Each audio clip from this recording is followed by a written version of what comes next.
వెలుగులోకి రాని మహాభారత కథలు.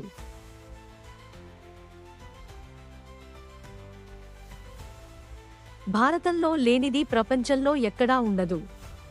ప్రపంచంలో జరిగేవన్నీ భారతంలో ఉన్నవే. పంచమవేదమైన మహాభారతం గురించి పండితులు ఇలాగే చెబుతారు. భారతంలో కథలన్నీ చాలా మందికి తెలుసు. అలాగే కొన్ని వెలుగులోకి రాని కథలు ఉన్నాయి. వాటిల్లో కొన్ని: భీష్ముడి బంగారు బాణాలు. భీష్ముడు, ద్రోణాచార్యుడు వంటి వీరాధివీరులు కౌరవుల వైపు పోరాడుతున్న దుర్యోధనునికి గెలుపుపై ధీమా లేదు.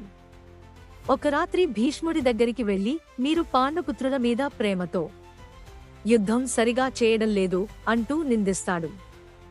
దాంతో కోపోద్రిక్తుడైన భీష్ముడు 5 బంగారు బాణాలను పట్టుకుని మంత్రం జపిస్తాడు.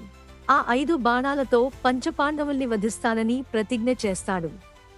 దుర్యోధనుడు ఆ 5 బాణాలను ఆ రాత్రికి తన దగ్గరే ఉంచుకుంటానని, ఉదయాన యుద్ధ సమయానికి ఇస్తానని చెప్పి తీసుకెళ్లిపోతాడు.